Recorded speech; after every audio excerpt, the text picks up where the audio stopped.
de certo sentido, há muito tempo, eu li uma história na revista Seleções que não me saiu da mente, porque a história tratava de algo que muitas vezes ocorre, de pessoas usarem os mesmos termos para expressar até significados opostos. Era o que acontecia.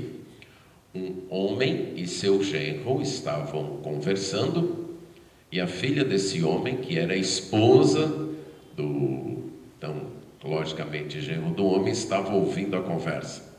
E aí a conversa caminhou para um assunto que ela sabia que seu pai e seu marido tinham posições bem diferentes.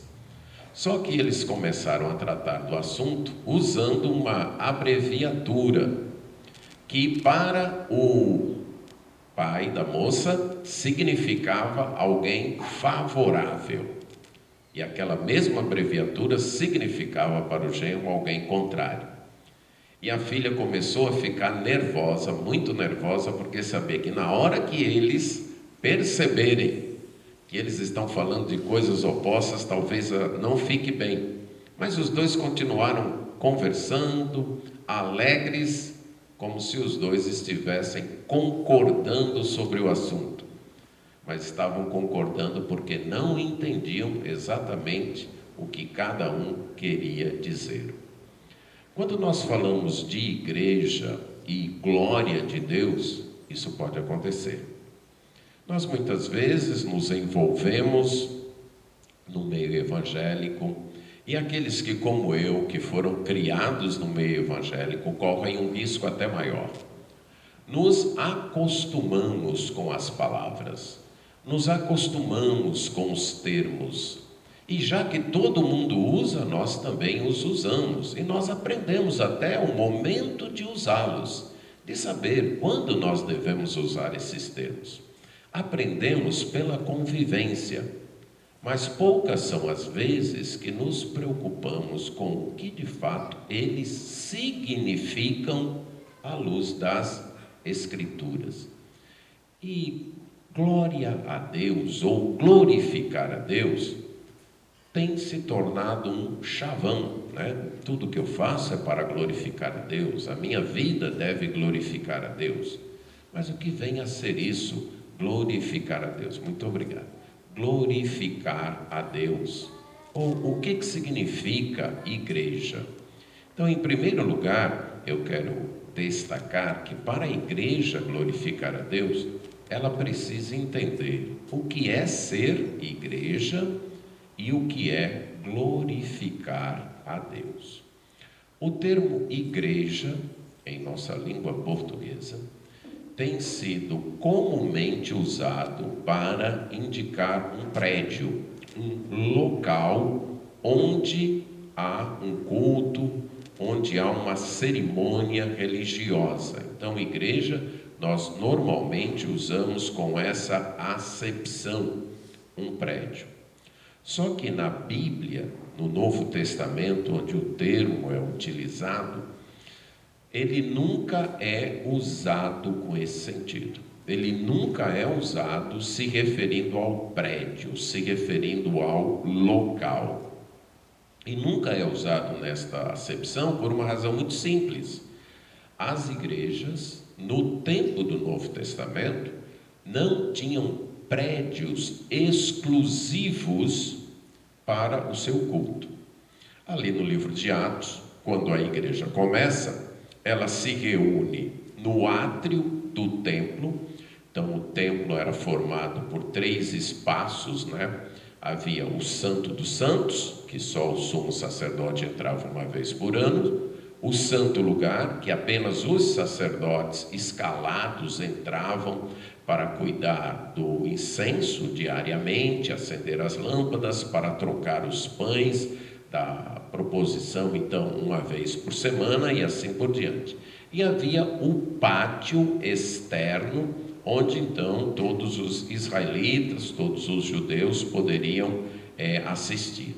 Além desse pátio, havia o pátio para as mulheres judias e havia o pátio para os gentios, que era mais distante. Então, num lugar desse pátio, a igreja se reunia ali desde o Pentecostes até o início da perseguição da morte de Estevão.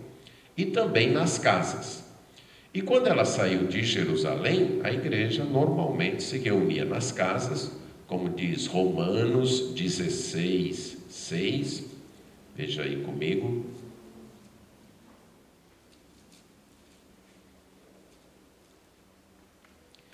Paulo escrevendo a igreja de Romanos, a igreja em Roma, só que eu anotei 16,6, mas não é 16,6, certo? É 16,5, desculpe. Saudai igualmente a igreja que se reúne na casa deles. Então, a igreja eram as pessoas que se reuniam, não era o local onde se dava reunião. E a igreja, então, se reunia nas casas. Em outros locais, por exemplo, em Éfeso, o apóstolo alugou uma escola para que no período em que a escola não era utilizada, a escola de Tirano, então havia a parte da manhã, que a escola era utilizada, por conta do clima muito quente, a escola era utilizada na parte da manhã e final da tarde. E no período, então, entre ali 10, 11 horas até 3, 4 horas da tarde, a escola ficava vazia, que era o que eles chamavam até período da sexta. E então, nesse período, o apóstolo alugou a escola e todos os dias, então, ele se reunia. Então, ali a igreja se reunia num prédio que era de uma escola, que alguém ensinava. Um homem chamado Tirano tinha sua escola. Então, a igreja não se referia ao local, nem tampouco se referia à reunião em si, e isso também fica claro nesse versículo 5. Saudai igualmente a igreja que se reúne na casa deles. Então, nem o local e nem a reunião eram chamadas de igreja. O que era chamado de igreja? As pessoas. Então é como se o apóstolo dissesse: saudar igualmente as pessoas que constituem a igreja, que se reúne, que faz uma reunião na casa deles. E esse eles aí se refere a Priscila e Áquila, que tinham costume, nos parece, que onde chegavam, iniciavam uma igreja em sua própria casa. Então a igreja eram as pessoas. Isto é confirmado no uso que é feito em Atos capítulo 8, verso 3. Atos capítulo 8, verso 3, falando de Saulo antes de sua conversão, diz: Saulo, porém, assolava a igreja, entrando pelas casas e arrastando homens e mulheres, encerrava-os no cárcere. Saulo assolava, perseguia a igreja. E nesse caso, ele perseguia quem? As pessoas.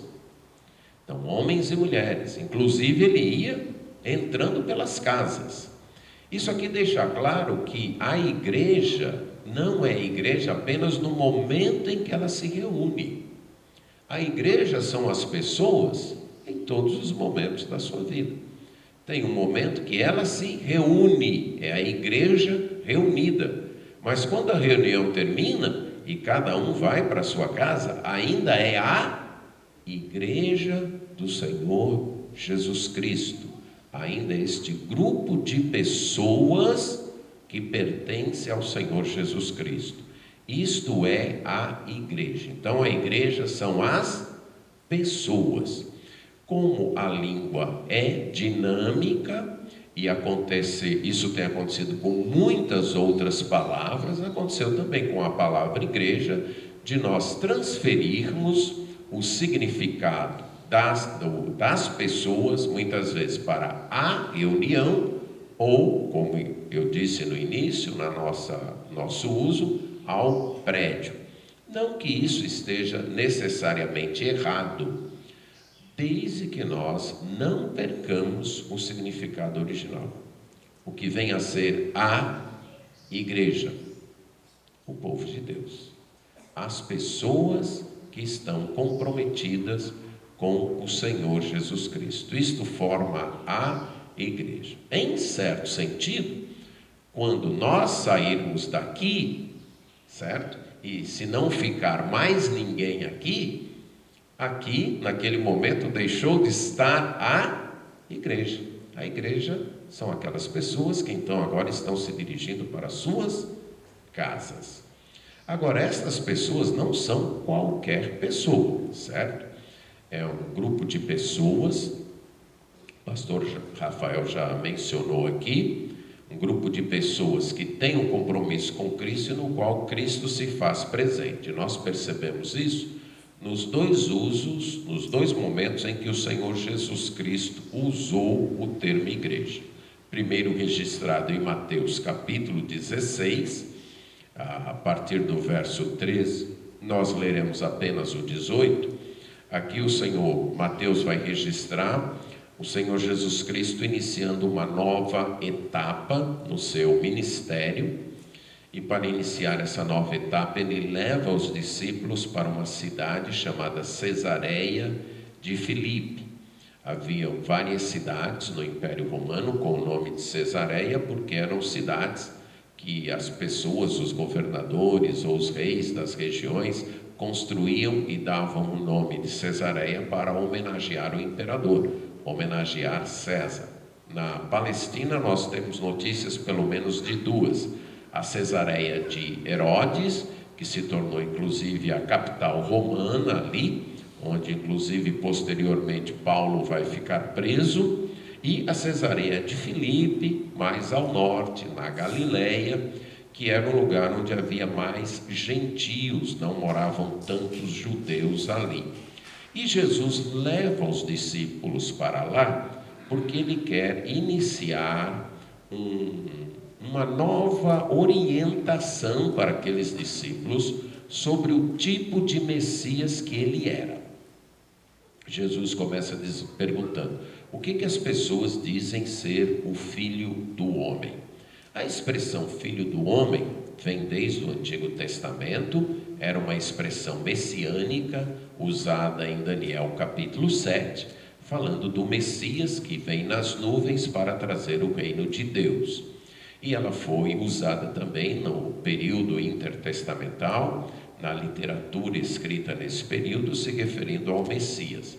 Mas não era um termo muito usado pelos judeus para se referir ao Messias. O termo mais usado era exatamente a palavra Messias, que na língua do Novo Testamento é a palavra Cristo, e que na nossa língua significa ungido. Então, em português, de fato, nós temos três termos para se referir ao Messias: o termo do Antigo Testamento, Messias, o termo do Novo Testamento, Cristo, e ambos significam ungido, aquele que foi escolhido, habilitado, capacitado por Deus para trazer o reino de Deus. Então esta era a palavra mais conhecida, só que esta palavra estava carregada de conotações políticas. Então a palavra Cristo, Messias, estava carregada de conotações políticas.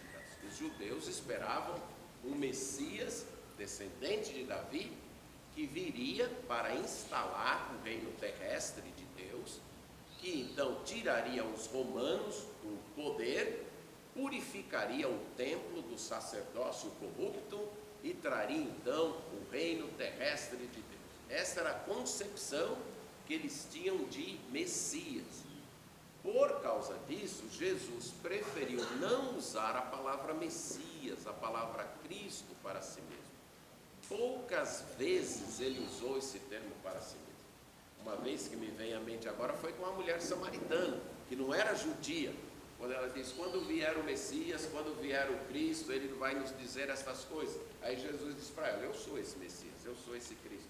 E ela imediatamente acredita. Jesus escolhe um termo que era messiânico, mas que não tinha essas conotações políticas, que foi exatamente Filho do Homem. Ao se chamar de Filho do Homem, Jesus estava dizendo: eu sou o Messias. Agora, nesse momento da minha vinda, eu não sou esse Messias que vocês estão esperando. Então essa é a razão de Jesus usar o termo Filho do Homem para referir-se a si mesmo. Então ele pergunta para os discípulos: o que as pessoas dizem ser o Filho do Homem? Eles respondem: uns dizem João Batista, porque havia alguns que acreditavam que Jesus era o João Batista ressuscitado. João Batista, a essas alturas, já havia sido morto por Herodes, e alguns acreditavam, inclusive o próprio Herodes, que Jesus era João Batista que havia ressuscitado dentre os mortos. Outros acreditavam que Jesus era Elias, porque Elias não morreu, ele foi arrebatado.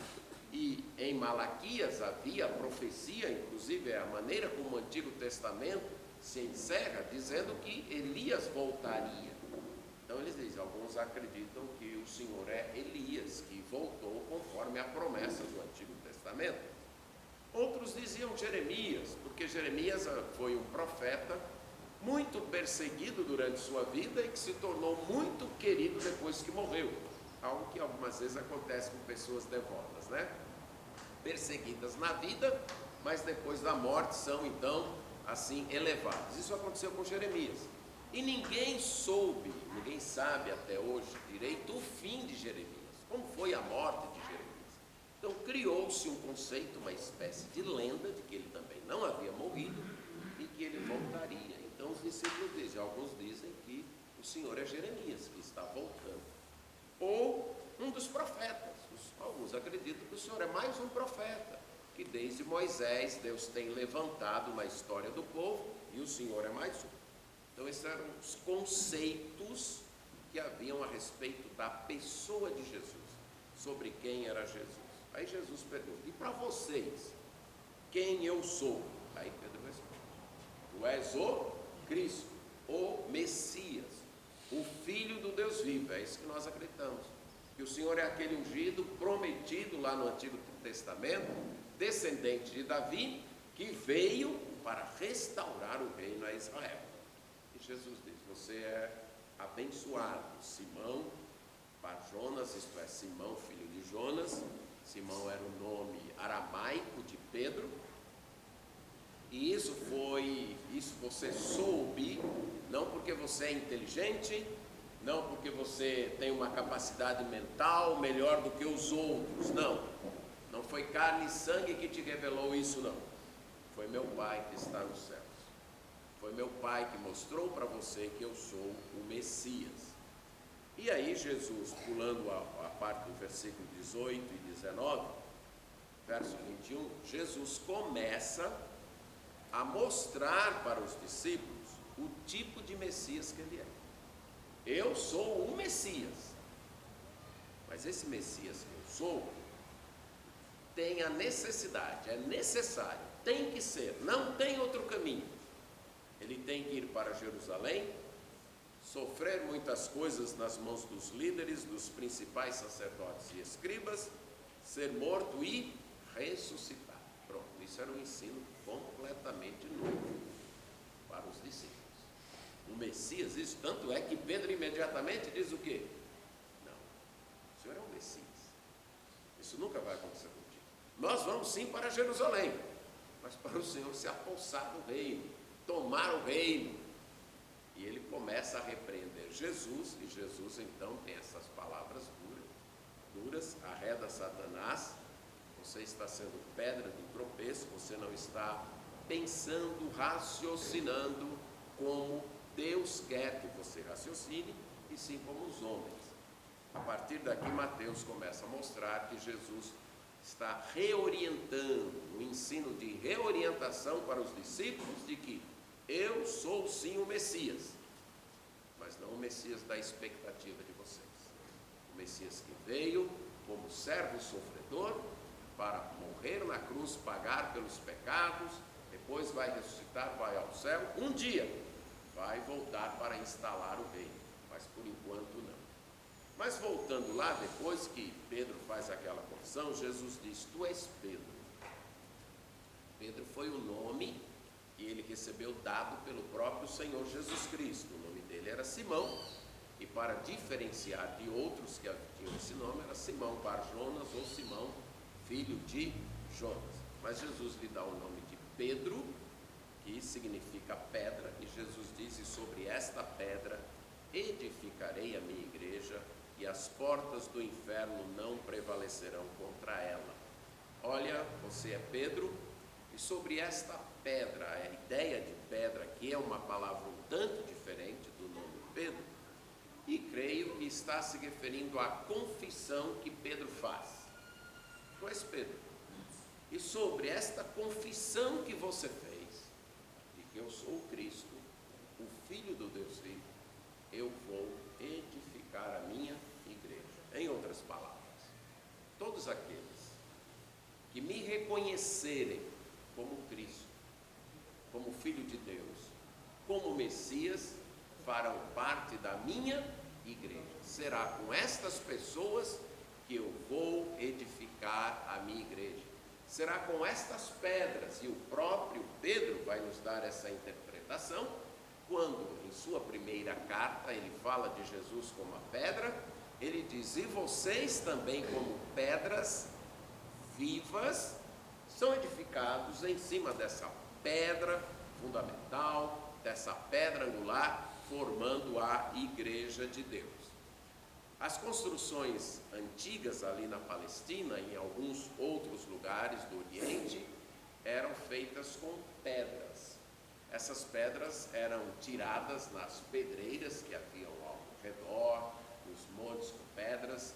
Se você está lembrado do texto que fala da construção do templo, diz que enquanto Salomão construía o templo, não se ouvia nenhum barulho de pedra em Jerusalém. Por quê?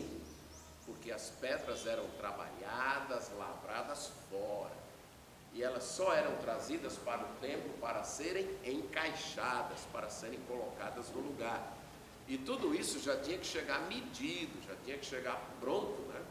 E eram pedras enormes, pedras grandes. Algumas pedras tinham 12 metros de comprimento,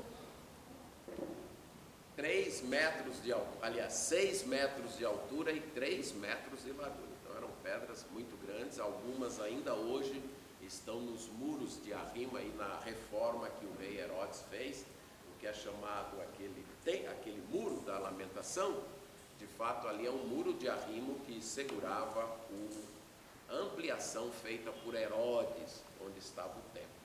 Mas só para ilustrar que eram assim que construíam. Eles iam nas pedreiras e retiravam as pedras. E os especialistas na construção, os pedreiros, por isso que a gente tem o nome, né, pedreiros, eles iam lá e testavam as pedras. Esta serve, esta não serve, esta é boa, esta não é. E a melhor pedra seria a pedra de esquina. Se você já viu o início de uma construção, você já percebeu que depois que os alicerces são cavados, eles começam a construção pelas esquinas, pelos cantos, e a partir dali eles marcam o prumo. Hoje, com instrumentos mais modernos, isso é feito, mas na época não era tão moderno assim. E a principal pedra, a pedra que era considerada a melhor pedra, deveria ser a pedra do canto, a pedra da esquina, a pedra que daria prumo, que daria direção a todo o edifício e que sustentaria o edifício. Essa pedra é o Senhor Jesus Cristo. E todos aqueles que reconhecem o Senhor Jesus Cristo e o confessam, são como pedras vivas nessa construção que está sendo edificada. Duas implicações aqui. A igreja como um grupo de pessoas que reconhece Jesus como Senhor e Salvador de sua vida, Jesus como Messias. Sem esse reconhecimento, esta pessoa não é ainda uma pedra viva, ela não faz parte da igreja. Então é um grupo que assumiu esse compromisso. Segunda implicação, a igreja é um prédio ainda em construção.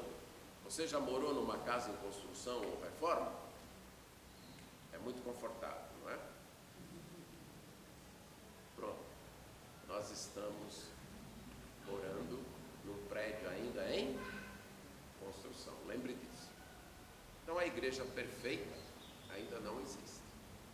Se você quiser muito ir para a igreja perfeita, Deus pode te levar para ela, certo? Mas não será aqui, tá bom? Esse é o tipo de oração, quando a gente faz, a gente deve ter muito cuidado. Deus me leva para a igreja perfeita. Ele pode levar, certo? Ok. Mas então a igreja é um grupo de pessoas ainda em construção, ainda em processo. Vamos lembrar disso, ok? Isto é a igreja.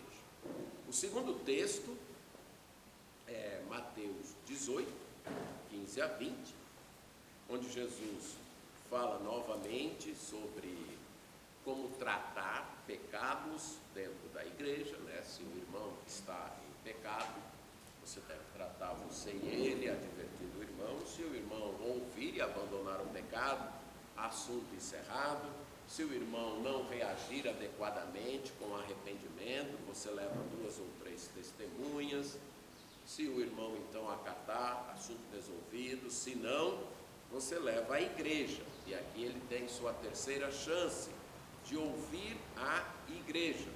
Se ele recusar ouvir a igreja, então ele deve ser considerado como gentil e publicano, isso é, considerado como um descrente, como não parte da igreja. Mas o que eu quero destacar aqui é o uso que Jesus tem para a igreja. É uma unidade corporativa. Se ele não atender, dize-o à igreja. Então a igreja é uma entidade que escuta, é uma entidade que ouve, é uma entidade que é informada. Então não é um prédio, é um grupo de pessoas ativas, comprometidas, que escutam o que alguém tem para dizer, mas também é uma igreja que fala. Por quê? Se ele recusar ouvir a igreja, aqui é a igreja agora que, como entidade corporativa, como um grupo de pessoas, vai tratar com aquele irmão, vai conversar com aquele irmão. Então é uma igreja que escuta, é uma igreja que se reúne, é uma igreja que toma decisões e é uma igreja que fala. Mas uma outra implicação: é uma igreja que se mete com a nossa vida. Eu sempre digo para as pessoas que querem fazer parte lá na nossa igreja: se você não gosta que se metam com sua vida, você está no lugar errado. Porque a igreja tem que se meter na nossa vida, nos termos adequados, de acordo com o ensino bíblico, mas igreja é isso. Eu não posso querer fazer parte de uma igreja e dizer: ninguém tem nada a ver com a minha vida. Não, aí não. Eu tenho que ver com a vida da igreja e a igreja tem que ver com a minha vida.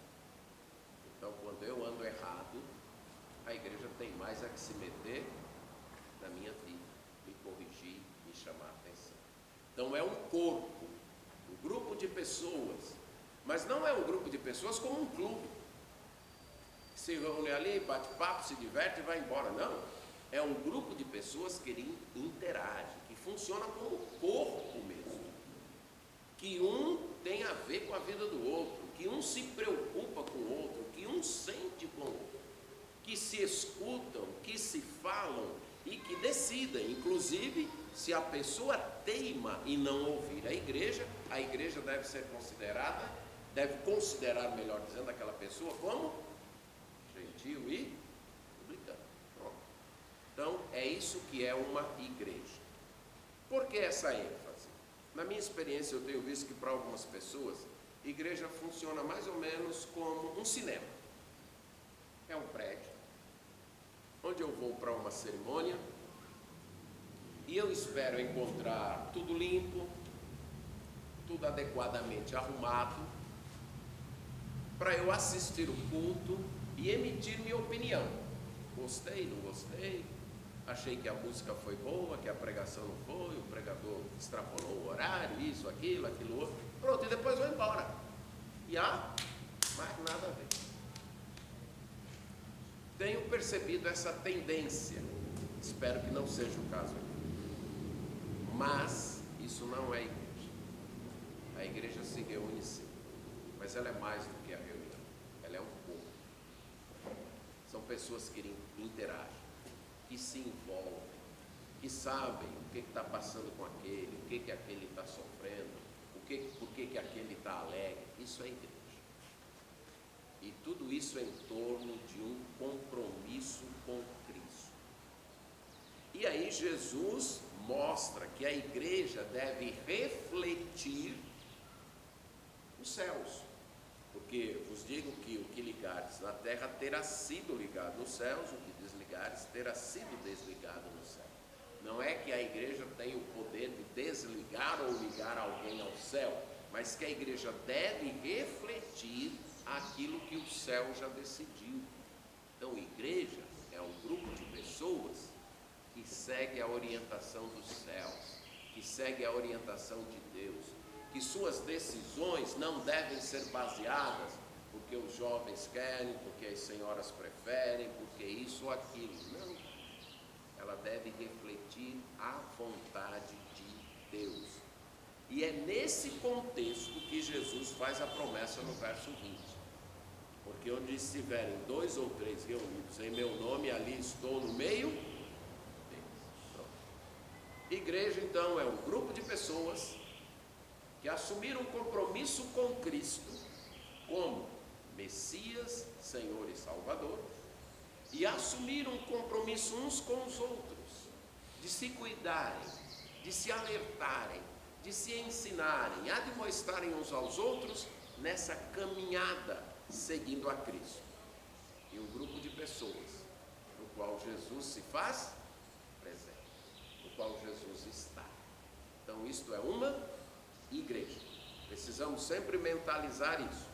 Não precisamos mudar o uso dos termos, do prédio como igreja, desde que nós coloquemos em nossa mente que o que de fato é igreja somos nós pessoas que reconheceram Jesus como Messias, Senhor, Salvador, o escolhido e ungido por Deus para restaurar todas as coisas. E nós estamos seguindo esse Cristo, acreditando na restauração que Ele vai trazer. Mas um grupo de pessoas que também se comprometem umas com as outras, de zelar, de cuidar, de se envolver, de formar um corpo, uma família, uma casa, onde há interação, onde há preocupação, onde há cuidado uns com os outros. E um grupo de pessoas que zela por obedecer a Deus, onde a desobediência a Deus não é bem vista, onde a desobediência a Deus é advertida, é tratada com amor, com paciência, mas é tratada. E um grupo de pessoas que tem certeza de que Jesus está no meio deles. Jesus se faz presente. O segundo termo é glória, o que vem a ser glória ou glorificar a Deus. O verbo glorificar vem de um substantivo, tanto no Antigo como no Novo, diferentes por causa da língua, mas com a mesma ideia. A palavra originalmente significa algo pesado, algo grande.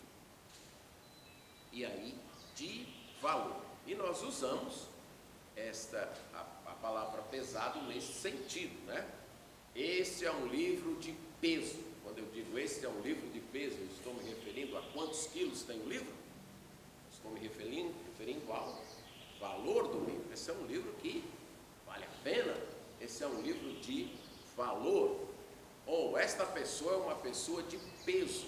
Eu não estou, a não ser que eu esteja usando ironia, eu não estou me referindo aos quilos da pessoa. Estou me referindo à capacidade, à honra, à estima, ao valor que a pessoa tem. Então a palavra glória era inicialmente usada nesse sentido, de algo de peso, algo que valia a pena, algo que então deveria ser considerado como de valor. Várias vezes aparece no Antigo e no Novo Testamento com essa ideia. E a partir daí ela passou então a ter essa ideia de glória, por isso que foi traduzida em nossas versões como glória. Algo que é glorioso, algo que tem valor, algo que merece honra.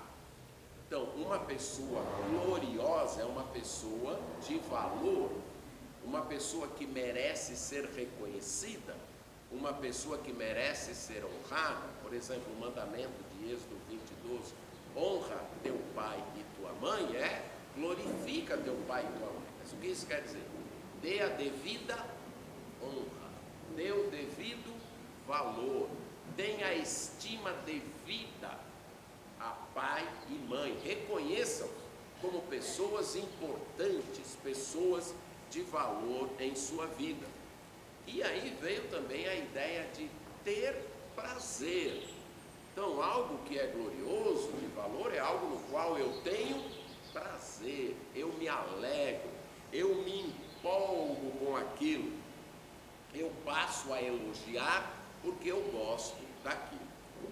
Quando aplicada a Deus, a palavra, então, poderia ser, o uso da palavra poderia ser resumido em 3 aspectos.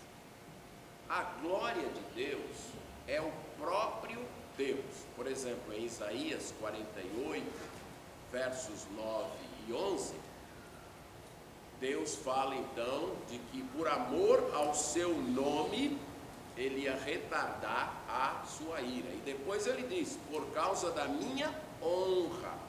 E aqui é uma linguagem poética, em paralelismo, a característica da poesia bíblica, em que nome aparece em paralelo com honra. E nome fala da própria pessoa. Nós, inclusive, usamos também em português com este significado. Quando alguém diz, fulano tem um nome sujo. O que isso quer dizer? Que alguém escreveu o nome de fulano e depois borrou em cima, sujou em cima? Não. Está falando da pessoa, que por algum motivo a pessoa ficou mal vista no mercado, ficou mal vista então aí no mundo das compras. Então, quando a Bíblia fala do nome de Deus, ela está falando da pessoa de Deus. Então, quando Deus equipara seu nome à sua honra ou à sua glória, e ele vai dizer no verso 11 no final, é por amor de mim e a minha glória eu não vou dar a outro, Deus está dizendo assim, eu sou minha própria glória. E por que Deus é sua própria glória? Porque não existe nenhum outro valor ao lado ou acima de Deus. Não existe nada ao lado ou acima de Deus. O ser mais importante, de maior valor que existe é o próprio Deus. Então não tem nada acima de Deus. Se houvesse algo acima de Deus, esse algo é que seria de fato Deus. Mas não existe. Nem acima, nem ao lado. Deus é o supremo valor. É por isso que ele exige que ele deve ser o maior amor da nossa vida. Porque amor está relacionado a valor. Você ama aquilo que você valoriza. Você, em outras palavras, você ama aquilo que você glorifica, que você dá glória. Podemos ilustrar assim. Suponha alguém, um homem que vai saindo de sua casa dirigindo o seu carro. E de repente cruzam em 2 direções a ele, o seu cachorro e o seu filho. E esse homem naquele momento não pode parar o carro e tem que tomar uma decisão. Para que lado ele joga o carro? O que vai definir é quem ele mais ama, concorda? Ele ama os 2, ok? Muito obrigado. Ele ama os 2, mas alguém ele ama mais, com certeza, e é o filho. E por que ele ama o filho mais? Porque o filho tem mais valor para ele. O filho é de maior valor. Talvez se surgisse uma terceira opção, um muro, para ele jogar o carro e acabar com o carro, talvez então ficasse claro, o filho tem maior valor, depois o cachorro e por último o carro. Mas se ele pudesse livrar os 3, ele livraria, porque em certo sentido ele ama os 3, mas ele ama com valor diferente. Amar é valorizar. você ama mais? Quem você dá maior valor? No nosso caso, é uma questão de lógica amar mais a Deus. Porque não existe nada, nem ninguém, de maior valor, de maior glória do que Deus. Então Deus é sua própria glória. E Ele manifesta essa glória com suas ações, com sua revelação. Então, quando a Bíblia fala da glória de Deus se manifestando, como diz Ezequiel, que viu a glória de Deus, então ele viu uma manifestação do próprio Deus, seja através de uma ação milagrosa, de um milagre, como por exemplo quando Deus manifestou sua glória no Egito, fazendo aqueles sinais, seja através de uma aparição teofânica de Deus. Então é Deus manifestando sua glória. E o terceiro uso atribuído a Deus é a reação adequada das pessoas diante dessa manifestação, diante desse Deus que é glória, como as pessoas reagem. Uma igreja que vive para glorificar a Deus, então é uma igreja que, em primeiro lugar, reconhece Deus como supremo valor de sua vida. É uma igreja que, acima de tudo, ama a Deus com toda a intensidade do seu ser. Ama a Deus com todo o seu ser, porque acredita que Deus é o meu supremo valor. Então, essa prioridade de amor, Jesus deixou isso claro. Qualquer que quiser me seguir, mas não amar menos pai, mãe, mulher, irmãos, esposa e até a própria vida, o que Jesus diz? Não é digno de ser meu discípulo. E a ideia dessa expressão não é digno, não está me valorizando o quanto deve me valorizar. Em outras palavras, não está me glorificando. Dar o devido valor é amar. Deixe-me dar uma ilustração para isso. Suponha que sua esposa chegue para você, um homem casado daqui, e diga: olha, você não me ama. Aí ele diga: que é isso, meu amor? Eu lhe amo como eu amo todas as mulheres da igreja. Era arriscado acontecer o que com esse homem? Dormir na casa do cachorro, talvez, no mínimo, certo? Mas ele talvez, mas como assim? Eu estou dizendo que eu lhe amo. Eu lhe amo como eu amo todas as mulheres da igreja. Ela diria: olha, você não me ama. Por quê? Porque o fato dela ser esposa, ela merece um amor diferenciado. Ele pode até amar as outras irmãs, mas a mulher ele tem que amar de uma maneira diferente. Os pais aqui, você pode amar todas as crianças da igreja, mas eu espero que você ame os seus filhos de um modo diferente. E aqui entra novamente a noção de valor. No caso de Deus, não é só amar a Deus, mas é amar a Deus acima de todas as coisas. Estão entendendo? Um homem que dissesse para sua esposa: olha, eu acho até que um homem que dissesse para sua esposa: eu amo você como eu amo minha mãe, ele já teria problemas, certo? E nem deve, ele deve amar, nesse sentido, ele deve amar sua esposa mais. Mas um homem que dissesse: eu amo você como eu amo todas as outras mulheres, ele estaria com problemas sérios. E estaria provado que ele não ama sua esposa. Quando nós amamos a Deus, nós temos que lembrar disso. Ou amamos como a suprema glória, como supremo valor, ou nós não amamos. Só isso. Não é que existe um amor menor, é que não vai existir amor, porque Deus exige ser amado à medida do seu valor. Ok? Então, não é só amar a Deus, amar a Jesus, é amar acima de todos os outros amores. Amar acima de todos os outros amores.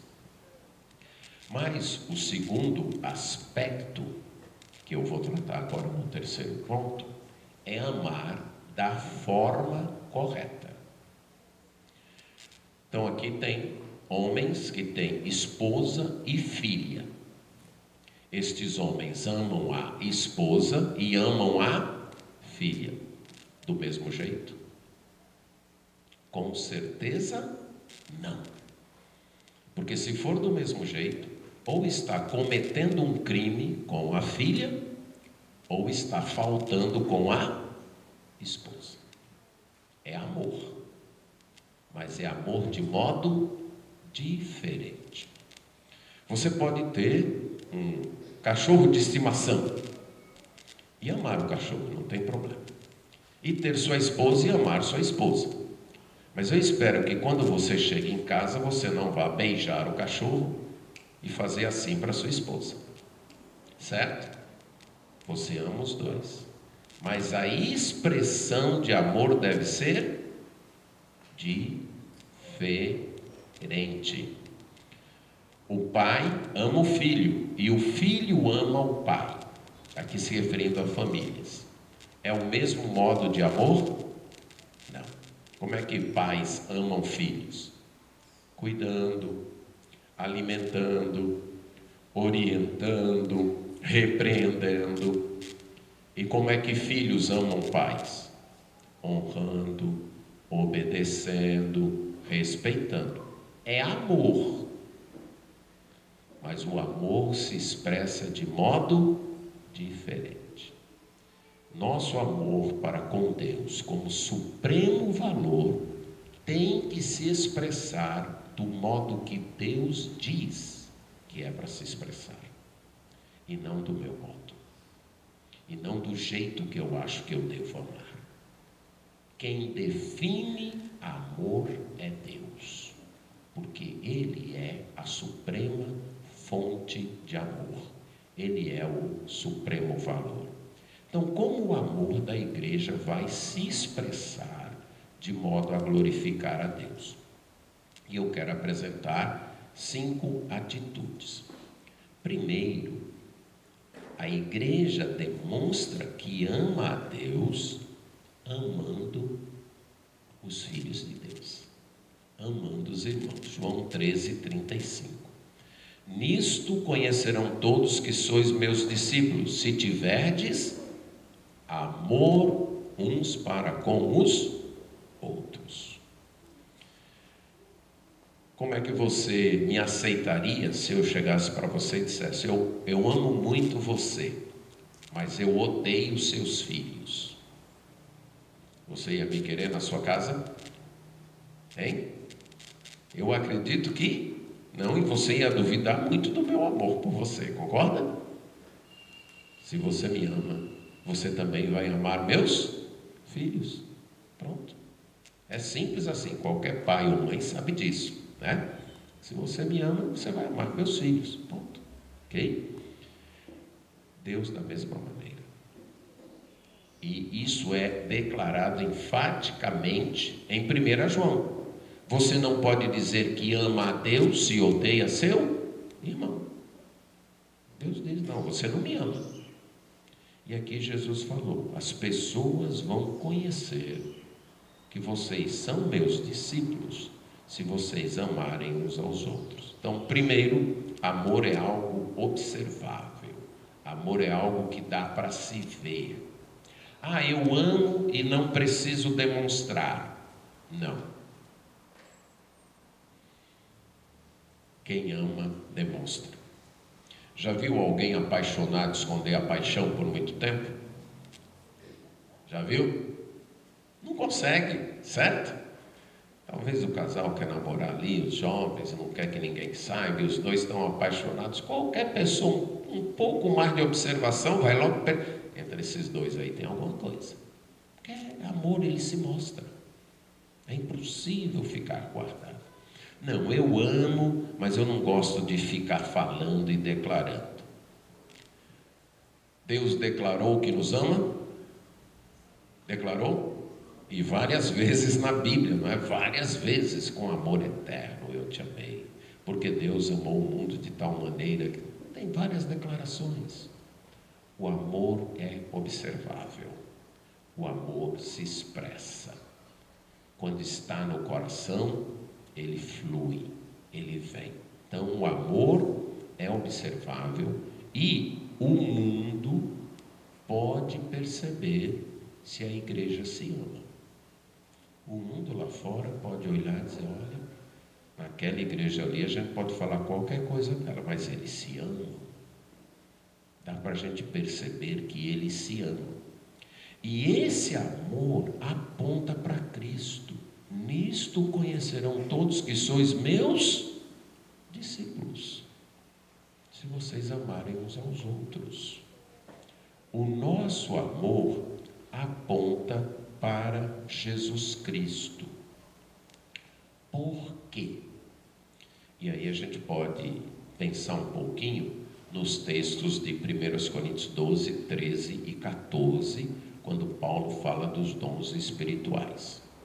O problema ali em Corinto era que a igreja estava medindo a espiritualidade das pessoas pelos dons. Quanto mais espetacular, quanto mais maravilhoso fosse o dom, esse é espiritual.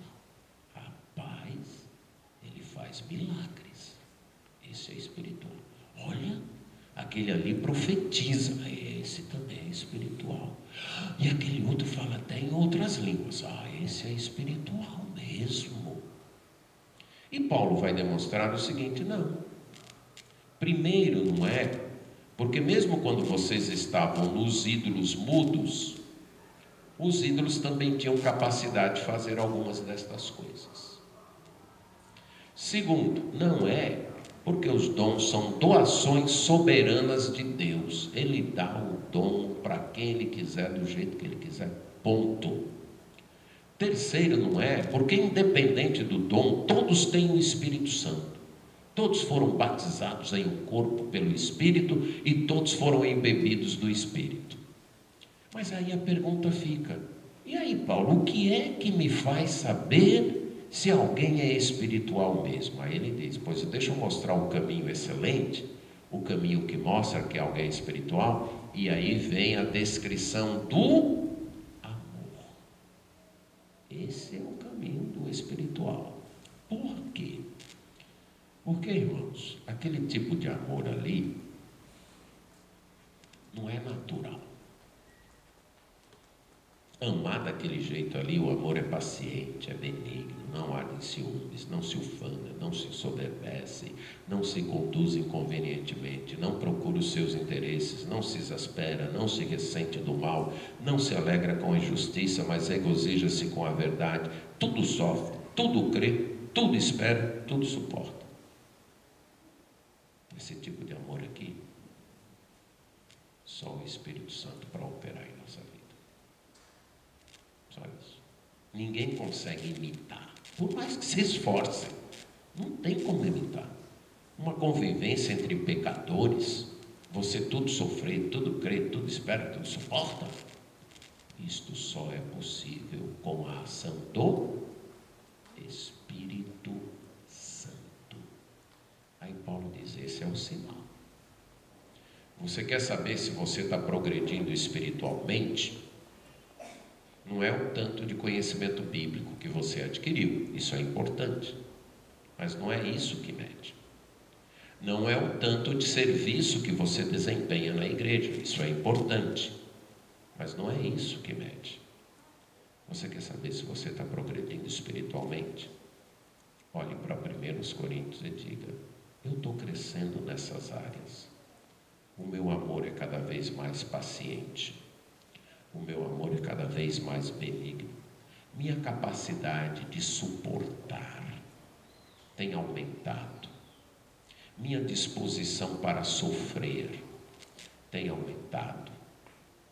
Isso é o que diz que o Espírito Santo está de fato agindo progressivamente em minha vida.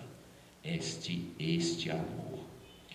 Então, é por isso que o amor aponta para Jesus, porque as pessoas vão ver, isso não é natural, isso não é normal, eles se amarem assim. Mas outra coisa sobre o amor não faz necessariamente o que os outros querem. O amor faz o que é bom para a edificação, Romanos 15, 2. Portanto, cada um de nós agrade ao próximo no que é bom para edificação. Então, amar não é ceder em tudo que a outra pessoa quer. Não é fazer tudo que a outra pessoa quer. Mas também não é fazer o que eu quero. Amar é fazer o que vai produzir edificação na vida da outra pessoa. Isso é amar. Eu amo alguém quando eu busco a edificação desta pessoa. Quando eu busco que essa pessoa cresça na comunhão com Deus. Primeira forma, então, de glorificar a Deus, manifestando o meu amor por Ele, primeira forma que eu estou destacando é amor entre nós. A segunda é unidade. João 17, muito ligada ao amor. João 17, 20 a 23. Na oração sacerdotal, Jesus diz, então, eu não estou orando apenas por estes que estão aqui, eu estou orando por todos os outros que ainda vão crer em mim. Inclusive nós estávamos incluídos nesta oração de Jesus, e eu oro a fim de que todos sejam um.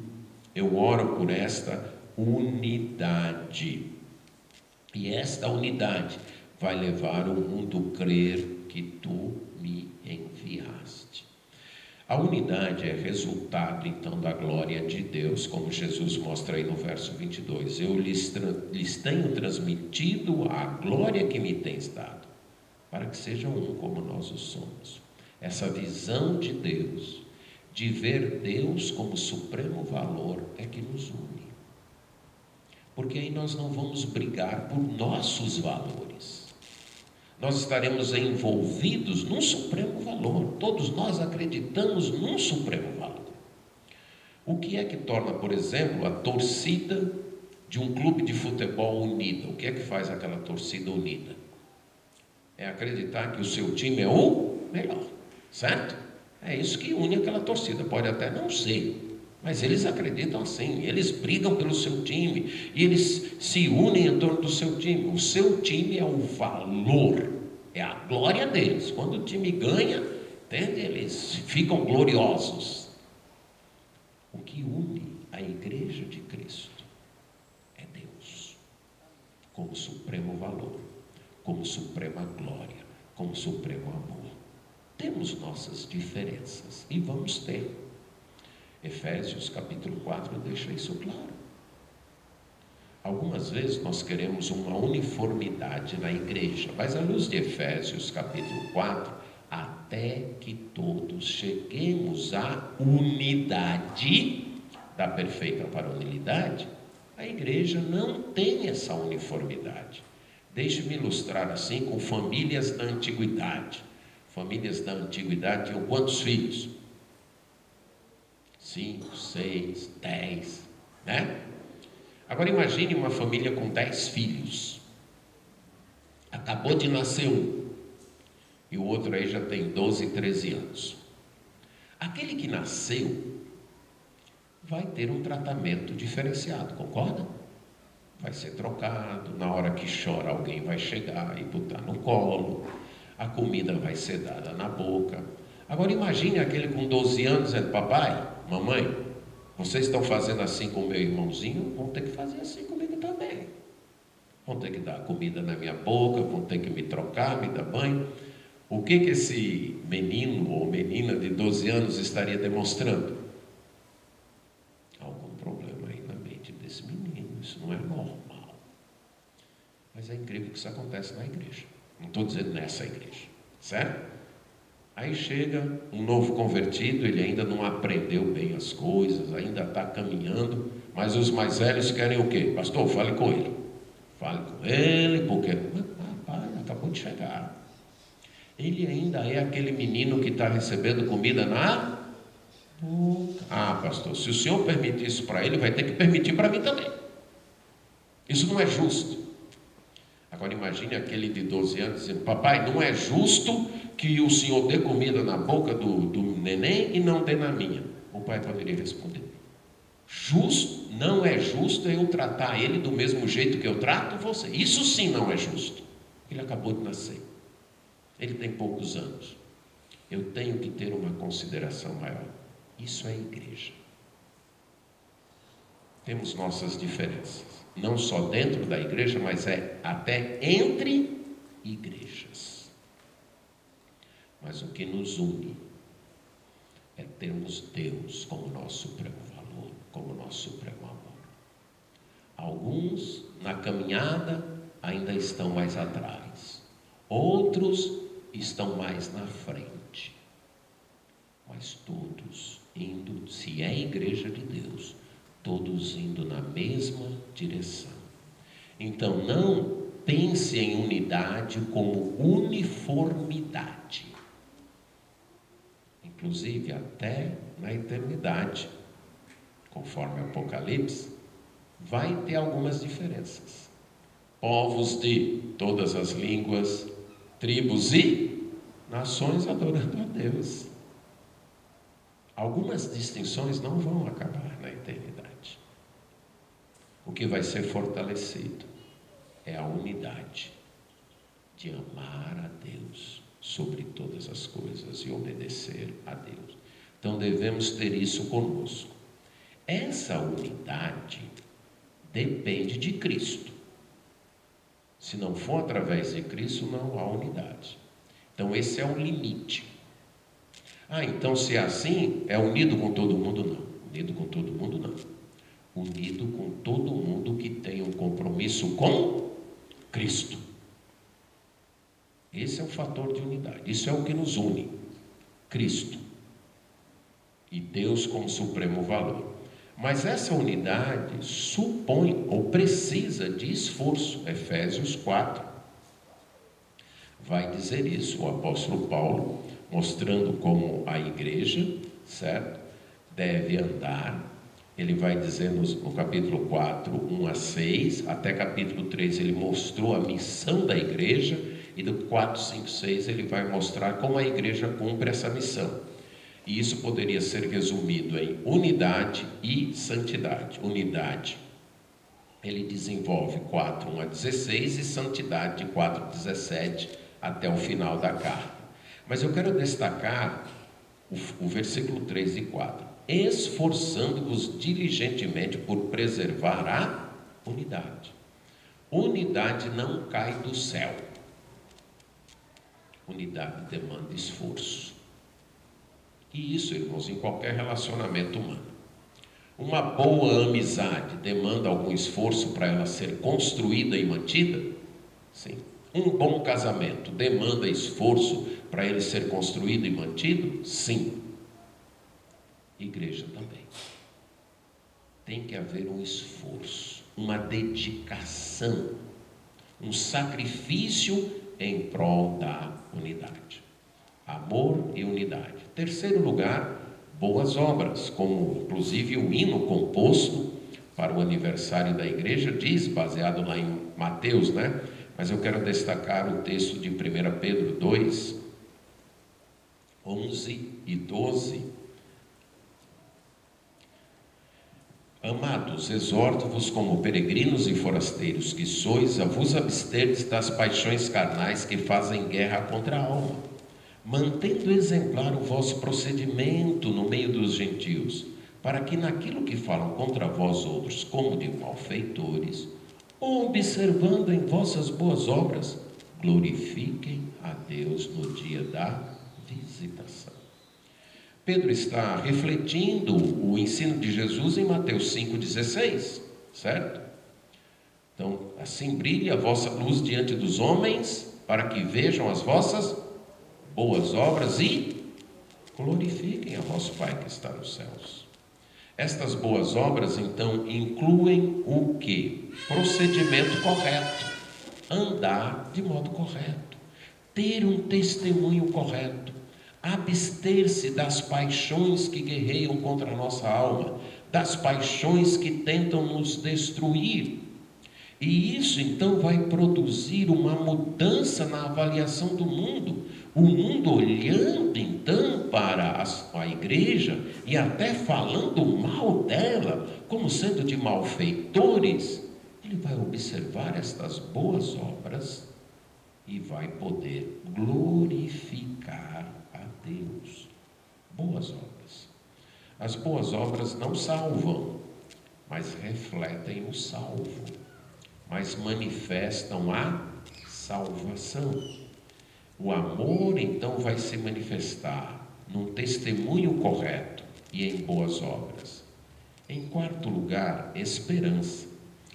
1 Pedro também 3,15. Antes, santificai a Cristo como Senhor em vosso coração, estando sempre preparados para responder a todo aquele que vos pedir razão da esperança que está em vocês. Esperança é algo que o mundo vê. Em meio, então, por exemplo, a essas crises que nós passamos, o povo de Deus não pode se comportar como o mundo, em desespero ou em desesperança. Não. O povo de Deus tem esperança. Não esperança de que esse mundo vai melhorar, mas esperança de que um dia esse sofrimento vai acabar. E Cristo vem para nos levar. E que esse mundo não está sem direção, sem controle. Há um Deus dirigindo todas as coisas para que a sua palavra se cumpra e Ele conduza a história para aquele fim que Ele já tem escrito. O povo de Deus acredita nisso. Então vive nesse mundo sofrido, mas vive com esperança. E aí essa esperança vai ser vista e as pessoas vão perguntar: por que vocês têm esta esperança? E você vai poder mostrar a glória de Deus. E por último, disposição para o sofrimento. 1 Pedro 1, 6 e 7. Nós estamos dispostos a sofrer por tudo que nós amamos, por tudo que tem valor para nós. Poderia ilustrar perguntando para torcedores de time de futebol. Muitas vezes o time amarga uma fase aí, né? Vai para a segunda, terceira divisão. O coitado do torcedor fica sofrendo chacota dos outros, mas ele deixa de torcer pelo time? Deixa? Não.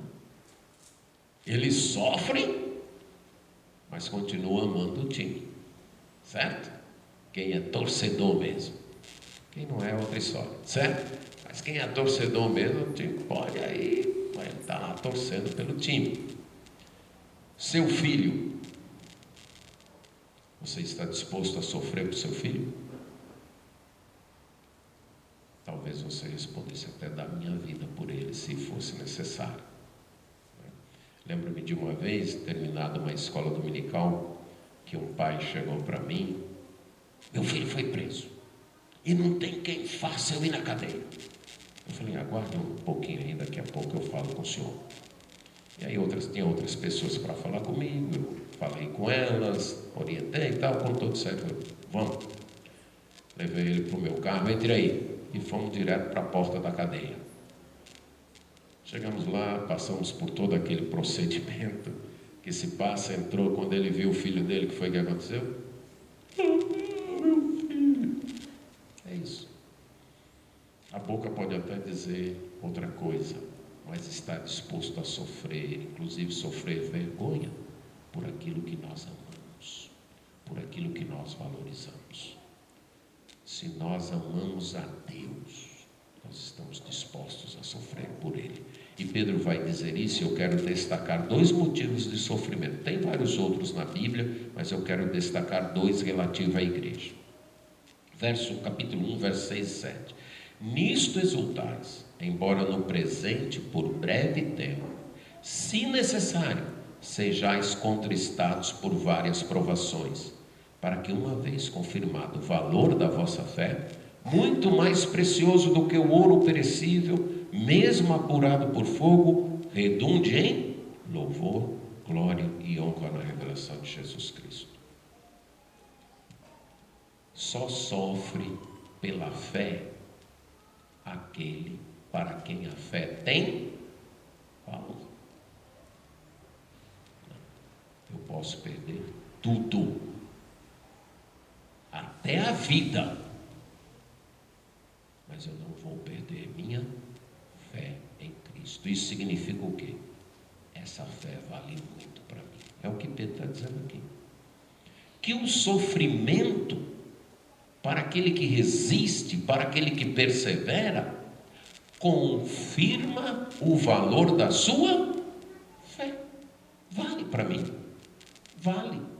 Então estou disposto a sofrer desprezo, abandono, perdas, inclusive a sofrer a perda da própria vida. E vale. A fé em Cristo vale isso. Como o salmista diz, a tua graça é melhor do que a vida. Se não estamos dispostos a sofrer por nossa fé, isso só significa uma coisa: ela não tem valor para nós. O valor é pequeno demais. Se diante de qualquer sofrimento, qualquer adversidade, qualquer tristeza, qualquer decepção, eu já estou disposto a deixar minha fé de lado, não quero mais saber disso, tá? Isso demonstra o quê? Que aquilo vale pouco para mim. Aquilo vale pouco para mim. Se você se deparasse com um grupo de malfeitores que lhe apontasse o revólver e lhe pedisse o dinheiro ou a vida, o que você faria? Daria o dinheiro. Por quê? A vida tem mais valor.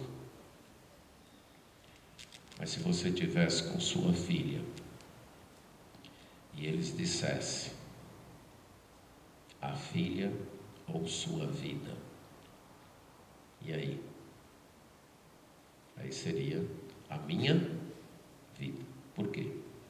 Porque nessa hierarquia, para nós, a filha tem mais valor. Estão entendendo? A questão de sofrimento e valor. Eu estou disposto a sofrer por tudo que eu valorizo. E a intensidade para aguentar este sofrimento demonstra o valor que eu atribuo àquilo. Se a minha fé em Cristo tem valor, eu estou disposto a todo e qualquer sofrimento. Foi isso que aconteceu com os heróis da Bíblia, foi isso que aconteceu com os jovens que foram para a fornalha ardente. Não, olha Nabucodonosor. Se Deus vai livrar a gente ou não vai livrar, a gente não sabe. Mas deixar de adorá-lo para adorar a tua estátua, isso não. A gente pode morrer queimado aqui. Mas a nossa fé em Deus vale mais. A segunda razão é o progresso do Evangelho. Então, em Timóteo, 2 Timóteo, capítulo 1. 2 Timóteo, deixa eu ver aqui, eu acho que capítulo 2, verso 10. Por esta razão, tudo suporto por causa dos eleitos, para que também eles obtenham a salvação que está em Cristo Jesus com eterna glória. Há vários textos na Bíblia que falam de sofrimento para fazer o Evangelho avançar. Paulo fala em Colossenses de preencher o que resta das aflições de Cristo. E com isso ele está mencionando não o sofrimento expiatório de Cristo, mas o sofrimento para fazer o Evangelho avançar. Em Filipenses ele também menciona de ser oferecido como libação sobre o sacrifício da fé dos filipenses. Mas aqui ele fala muito claro: eu tudo suporto por causa dos eleitos, porque eu quero que eles obtenham a salvação. O quanto estamos dispostos a sofrer para que nossos parentes conheçam a Cristo? O quanto estamos dispostos a sofrer para que nossa cidade conheça a Cristo? O quanto estamos dispostos a sofrer para que o mundo conheça a Cristo? Isso demonstra o valor da nossa fé. Se é algo valioso, eu quero para outras pessoas. E eu estou disposto a pagar o preço, mesmo que isso implique sofrimento. A indisposição para sofrer por causa do Evangelho só demonstra uma coisa: não amamos o Evangelho, não valorizamos o Evangelho. Simples assim. Porque a vida vai demonstrar que tudo que eu valorizo, que tudo que eu de fato amo, eu estou disposto a sofrer por isso.